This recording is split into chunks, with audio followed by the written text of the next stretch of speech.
So I chose the Modern Witch deck for this special occasion. And I have divided it into the minor arcanas and the major arcanas. Whoop, I was upside down. There we go. Each chapter is, I suppose, begun with a major arcana. So you just draw one, and that tells you what chapter you're on. Gives you, I guess, kind of like the setting, what's going on in general. And it will also tell you how many minor arcana cards to draw. So I think we're going to just shuffle these major arcana cards and see what our first chapter is with our dear Beanie, our little turtle alien. All right, Spirit, direct us to a good start. Ooh, High Priestess. You feel that it is there, tucked away within this frigid night, before ever you lay eyes upon it. It is not a grand temple, and one that may even go unnoticed by less attentive eyes, but it glows faintly in the moonlight. Inside, a small altar exalts an ancient goddess dressed in robes of brilliant white. Why was such a temple built in this hidden place? What became of this goddess and her followers? What remains to be learned from her ancient teachings?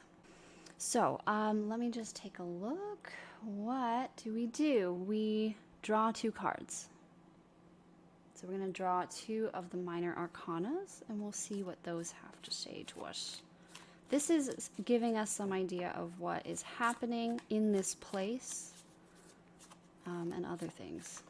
So we got 10 of Cups and 2 of Swords. Ooh, conflict card. Okay. So it's broken up very similarly to how the minor arcana is understood in tarot. It's broken up into the suits. Those are the suits. Oops, and the numbers. So let's look at the suits that we have. We have the 10 of Cups, that's cups, hearts, right there. You have to deal with something sensitive or exciting. So something relating to the heart. I really like the phrase emotional wager, so the emotional wager of the scene. What is important to your character? So what is important to our little Beanie here in this situation? And then we have Swords, which is a danger card. The adrenaline rush, something threatens you, a natural disaster, a trap set off unintentionally. Need to put your physical skills to use, quick thinking, and trust your survival instincts. So we have emotional stakes and we have a bit of danger. And I say a bit because here's the numbers here, if you want to break that up. The 10 is in this group, 8, 9, 10. The situation is almost impossible. So this is a quite intense emotional situation, the 10 of Cups in this game. There is no way to avoid a bad outcome without paying a considerable price. Making a decision is essential. Which is funny because we have the 2 of Swords, which is a decision card. It's quite appropriate. So turning to the 2, it's a quiet situation. So the 2 of Swords, the danger brought up here isn't that intense in terms of physical danger. I recommend describing what Beanie thinks of the place first of all. Okay, yeah, that's a good place to start. Ooh, maybe Beanie discovered she was in the middle of a stone circle.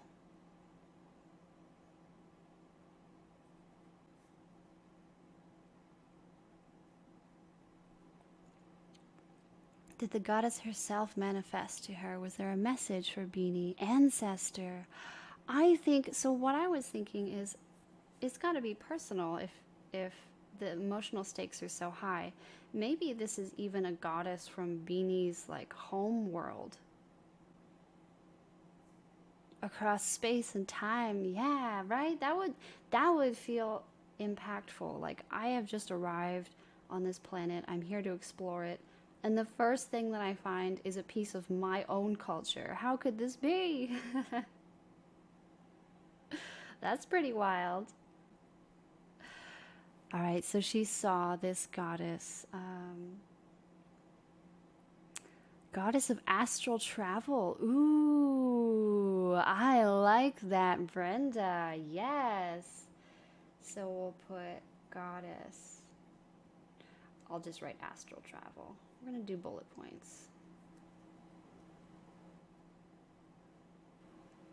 Yeah, our goddesses look human. This is a turtle goddess. Turtle shaped.